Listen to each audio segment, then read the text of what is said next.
fight commentary breakdowns here. By popular demand, we have more weapon sparring. So a lot of you wanted to see more of the HEMA taking on different types of Asian martial arts. So I said, let's do it. Here we have the HEMA guy, historical European martial arts guy, on the right side. And he's going after a Kendo guy. So you notice Kendo person is holding a sword, different way than the HEMA person, both using two hands instead of one, and then different fight style, right? Look at how they move. This is from the channel Federico Malaguti. Sounds Italiano, bippity boppity. So, would you guys fight with a two-handed sword? Oh, that was a great thrust. That was awesome. Would you guys fight with a two-handed sword, or would you guys fight with a one-handed sword?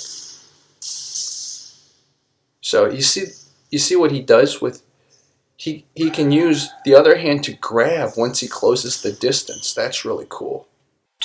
Usually two-handed swords are long, but it looks like this HEMA sword, it uses two hands and it's shorter than the one-handed sword that this Kendo sword is shorter than the one-handed HEMA sword. So he's got the worst of both worlds. See, he even decided to use one hand. This is really funny. You guys can watch the rest of this. Just fair use, slow critique. You guys can go and watch the rest of it. All right. Now, this is in Italian, and we have Kendo on the left versus HEMA on the right. And this time, oh, that was a great thrust to the face. This time, they're both using two hands. Of course, the way Kendo holds its sword, right, it's compare Kendo with how the HEMA person's holding the sword. Now, look at that. The HEMA person just seems more flexible. It's almost like the way the Kendo person's holding a sword, it's like the Wing Chun posturing. I mean, I guess there's a pairing element to holding your sword out like that, but doesn't it weaken your attacks? Like if you wanted to slash or something, right? And also look at the HEMA guy. The HEMA guy keeps lightly tapping the Kendo guy's sword to kind of throw him off. This is interesting. Edited by Power Director. Oh, nice. So, it's really cool to see this type of match.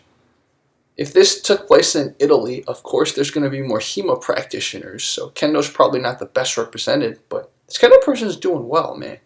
He's doing better than the previous Kendo guy we saw. So, anyways, guys. Oh, hey, look at that. A different sword position than we saw. I don't know about this one. Your whole body's exposed, man. Anyways, guys, you guys can watch the rest of this. Phil Swift. Now we have HEMA versus Kendo. So, I guess they're going over what they can hit, what they can't hit. It's always good to do that, right? No surprises. Kendo person's on the right, HEMA person's on the left. Huh. So interesting. He's like, oh, you're going to hold your sword up front. I'm going to hold my sword up front too, HEMA guy. Oh, thrust right there. Guys, for those of you who practice Kendo, doesn't the Kendo gi, whatever it's called, doesn't that get in the way? I feel like it's limiting his motion. Look at the HEMA guy. His shorts don't prevent his legs from moving, his feet from moving. I feel like the Kendo person, look at his gi. I don't know, what do you guys think? So, just my opinion. I've only sparred with swords like twice, but I would try to cut the hand first. What do you guys think? Instead of just going for a kill shot, cut the hand first. That was a little bit too telegraphed. What the HEMA person did, got too excited. Whatever, this is really cool. This is called Dojo's Dojo. This is called Hu Shan Liu. That's what it's called in Chinese. Definitely not how you pronounce it in Japanese. In Japanese, from my understanding, it's pronounced Toyama Ryu Iaido. This is the Japanese Imperial Army swordsmanship. So not Kendo, Japanese Imperial Army swordsmanship. So this is HEMA versus Japanese Imperial Army swordsmanship. We got to give it a better name. JIS? JIS? JIS in the pants. So much more dynamic, right? It's much more to kill people. This is pretty cool. Go check out War and Peace. I was trying to look up this word, 真言流. I don't know how to say it in Japanese. And I was trying to figure out what style of martial arts this is, but I don't know. So I'm going to assume the Japanese guy, the Japanese martial art is on the right. So I do not know why they are going slow. I don't know.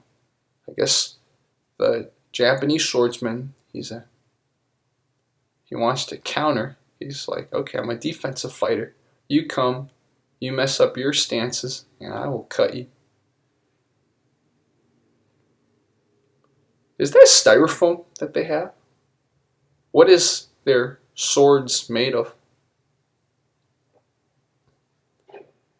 Anyways, this isn't, I wish we knew what this stood for. If any of you know what this stands for, I was looking on Google and I couldn't find any information, mainly because it was all in Japanese, and my Japanese is limited because I'm just reading the Chinese characters they borrowed, so I can only understand about 5% of Japanese.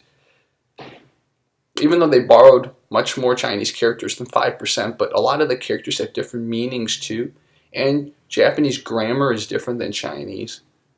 So look at that, you guys got a language lesson. Go subscribe to Jerry Teaches Chinese. I'm not a fan of the HEMA guy's kind of the way how he's holding his sword. I like this Japanese sword style. You're not holding it up front like Kendo. I just feel like that's so inefficient. Hey, he's doing, no, he's not. He's like, nope, that's inefficient. Anyways, you guys can watch the rest of it. Hey, this channel's called Zhenyan Liu. It must be a branch or something. Okay, it's called Shinrin-ryu Jimdo. I assume maybe Zhenyan Liu is Jimdo. So what does Shinrin-ryu mean? So this is the site, guys. Shinrin-ryu must be this. Samhe Wushu. I don't know what this word is. It might be an ancient Chinese word they borrowed. So again, I can't really read much of this, but it looks historical. You see that? Maybe a little bit of reenactment. So here we have the same HEMA guy going up against another swordsman, probably representing that clan too. And this time, the Japanese swordsman is much more aggressive. If you remember the previous video, the HEMA guy was the one aggressing, attacking, but this Japanese guy's like, it is our turn. Japanese Imperial Army going to conquer Philippines. Get the rubber. Okay, no more accents. Oh, that's what happens, man. That's what happened to Japanese government too. They got too ambitious and they got stabbed through the heart with nukes. Okay, that was really bad. Now no one Japanese is going to watch my channel. This is Changjian, Changdao. So Changjian's like long sword. I don't know if it's a HEMA. Oh yeah, well this is Chinese HEMA. I have a feeling potentially it's not really HEMA because this is Ming, right? So this is a Chinese thing, Changdao. I assume this is a Chinese thing. This shouldn't be called HEMA. This should be called SEMA. No. Hakima, historical Chinese martial arts. So this is not really HEMA, or we can pretend one of them's HEMA. So if you look, the Dao, the broadsword guy is on the right. The longsword guy, the Changjian guy, is on the left. And we don't know if it's really HEMA. The guy on the right is definitely Chinese martial arts. So now the question is, the guy on the left, should we pretend he's Eastern or should we pretend he's Western? So that way we can have a rivalry and root for a side? I don't know. Also, this floating thing is annoying. Look at the people in the background watching. It's so funny because we're so used to movies where they go 16 rounds or something and there's all this fancy choreography, but this is so reminiscent of actual warfare. You mess up your defense and you get cut and you die. That's all it is. Sword fights in real life take 2 seconds. And imagine a row of these guys versus a row of these guys, right? That's how it. So that's what's really cool. That's what watching this makes me appreciate. Just the efficiency, the brevity of sword exchanges. It's not like Crouching Tiger, Hidden Dragon, or the swords are clanking and hitting each other for 2 minutes, and you get these beautiful sword fights, but those don't really happen. Duels, your arm gets cut, or your hand gets cut, or your chest gets cut, or your neck gets cut, and then you're dead. So guys, that's it, man. Fight commentary breakdowns. We looked at more HEMA, although the last one wasn't HEMA, but we looked at more HEMA versus Eastern martial arts. Very cool. For those of you who practice, I would love to interview you guys. Federico Malaguti, if you see this, let me know. One of your fans sent it to me. Phil Swift, one of your fans sent it to me. Dojos, one of your fans sent it to me. War and Peace, one of your fans sent it to me. This guy, you guys are very fascinating. I want to know your story. Okay, guys, fight commentary breakdowns.